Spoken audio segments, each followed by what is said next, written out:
This holiday season, come meet the Merry Mermaid, Scuba Santa and over 5,000 aquatic creatures only at BGP Marine Kingdom, Chennai. புத்தாண்டு கொண்டாட்டத்தை முன்னிட்டு புதுச்சேரியில் மது அருந்திவிட்டு வாகனம் ஓட்டுபவர்கள் மீது கடும் நடவடிக்கை எடுக்கப்படும் என்று எச்சரிக்கை விடுக்கப்பட்டுள்ளது. இதுகுறித்து புதுச்சேரி போக்குவரத்து காவல்துறை கண்காணிப்பாளர் மாறனுடன் நமது செய்தியாளர் ராஜகுமார் நடத்திய கலந்துரையாடலை தற்போது பார்க்கலாம். புத்தாண்டு நாளை கொண்டாடப்பட உள்ள நிலையில் புதுச்சேரிக்கு பல்வேறு மாநிலங்கள் மற்றும் வெளிநாடுகளிலிருந்தும் ஏராளமான சுற்றுலா பயணிகள் வந்திருக்கிறார்கள். குறிப்பாக நாளை மாலை முதல் புதுச்சேரியில் அதிகப்படியான போக்குவரத்து நெரிசல் ஏற்படும் என்பதற்காக போக்குவரத்து காவல்துறை சார்பில் பல்வேறு ஏற்பாடுகள் செய்யப்பட்டிருக்கிறது. இது குறித்து போக்குவரத்து காவல்துறை கண்காணிப்பாளர் மாறன் இருக்கிறார், அவரிடம் கேட்போம். சார் வணக்கம். நாளை புத்தாண்டு கொண்டாட போக்குவரத்து காவல்துறை சார்பில் என்ன மாதிரியான ஏற்பாடுகள் செய்யப்பட்டிருக்கு? போக்குவரத்துக்கு அதாவது டிராஃபிக் மட்டுமே தனியாக ஒரு ஸ்கீம் போட்டு அதில் 5 எஸ்பி இருக்கிறாங்க, 10 இன்ஸ்பெக்டர்ஸ் இருக்கிறாங்க, கூட 300 காவலர்கள் தனியாக டிராஃபிக் அரேஞ்ச்மெண்ட்ஸ் மட்டும் ஈடுபடுத்தப்பட்டு வருவார்கள். இதில் டிராஃபிக் அரேஞ்ச்மெண்ட்ஸில் முக்கியமானது ஒன்று வந்து செஞ்சி சாலை முழுசாக 2 மணிக்கு மதியம் 2 மணிக்கு மேலே நாளைக்கு அடைக்கப்படும். அதுக்கு தாண்டி இருக்கிற கிழக்கு பக்கம் எல்லாமே பெடஸ்ட்ரியனைஸ் பண்ணியிருக்கிறோம் கூட்டத்துக்கால. இங்கே அடைக்கிறதால இங்கேருந்து போகிற வாகனங்கள் எத்தனை பேரும் டூரிஸ்ட் வாகனம் பொதுமக்கள் வாகனம் நிறுத்துறதுக்கு 4 இடம் ரெடி பண்ணியிருக்கிறோம்.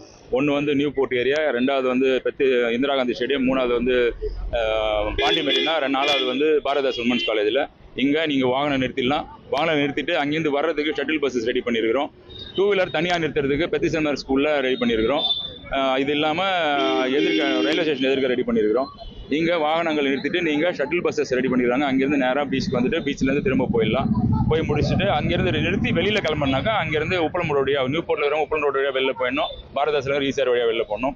எங்களுக்கு நாங்கள் எதிர்பார்க்கிறதோட அதிகமான வாகனங்கள் சிட்டிக்குள்ளே வர மாரி தெரிஞ்சதுன்னா வந்துச்சுன்னா அடுத்த லெவலாக ஃபர்ஸ்ட் லெவல் ஆஃப் டைவர்ஷன் வந்து ஏழை மாரியம்மனில் ஒரு டைவர்ஷன் இருக்கும். அதுக்கு அந்தாண்ட வந்து ஜிஆர்டியில் ஒரு டைவர்ஷன் இருக்கும். ஜிஆர்டி முடிச்சு அதுக்கப்புறம் வந்து சிவி ரோடு ஜங்ஷனில் ஒரு டைவர்ஷன், அதுக்கப்புறம் மலைப்பேட்டை உப்பளம் ரோடு ஜங்ஷனில் ஒரு டைவர்ஷன் இருக்கும். இதை தாண்டி இன்னும் அதிகமாக வந்துச்சுனாக்கா Shivaji square, Rajiv Gandhi square, Indira Gandhi square, மரப்பாத்தில் வாகனம் நிறுத்திடுவாங்க.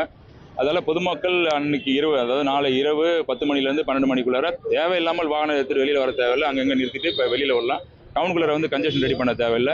இன்னொன்று இப்போ நியூ இயர் முடிச்ச அப்புறம் நீங்கள் வந்து வேகமாக வாகனம் எடுத்து ரேஸ் பண்ணுறதோ ட்ரங்க் அண்ட் ட்ரைவ் பண்ணுறதோ அது மேலே கடுமையாக நடவடிக்கை எடுக்கப்படும். உங்கள் நகரம் முழுவதும் இதுக்காக பிரத்யேகமாக நாங்கள் வந்து சிசிடிவி கேமரா வச்சுருக்கிறோம். அதில் அந்த ஃபுட்டேஜ் எடுத்து அவங்க மீது தனியாக நடவடிக்கை எடுக்கும்.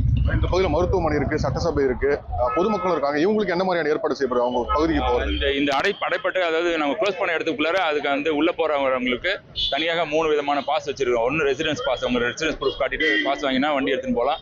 ஹாஸ்பிட்டல் இருக்கிறவங்களுக்கு நாங்கள் அந்த கிரீன் கார்டுன்னு தனியாக இடம் வச்சிருக்கிறோம். சர்ச்சஸ் இருக்கிறவங்களுக்கு தனியாக ஒரு பாஸ் கொடுத்துருக்கிறோம். அந்த மாதிரி ஹோட்டல்ஸ் இருக்கு, அவங்களோட பொருட்கள் எடுத்து போகிறதுக்கு தனியாக ஒரு பாஸ் கொடுத்துருக்கிறோம். அது பாஸ் காட்டிட்டு அவங்க போகலாம்.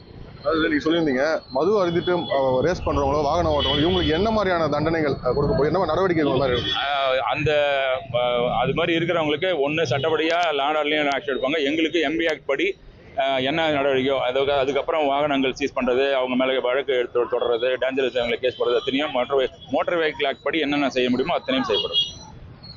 புதுச்சேரியை பொறுத்தவரை நாளைய தினம் இந்த புத்தாண்டை கொண்டாடுவதற்காக அனைத்து விதத்திலும் தயாரிகள் இருக்கிறது. கூட்ட நெரிசலை கட்டுப்படுத்துவதற்காக போக்குவரத்து காவல்துறை சார்பிலும் பல்வேறு கட்டுப்பாடுகளும் விதிக்கப்பட்டு தொடர்ந்து இந்த புத்தாண்டை கொண்டாடுவதற்காக புதுச்சேரி அனைத்து விதத்திலும் தயார் நிலையில் இருக்கிறது. அபிமன்யுடன் ராஜகுமார், நியூஸ் 7 தமிழ், புதுச்சேரி.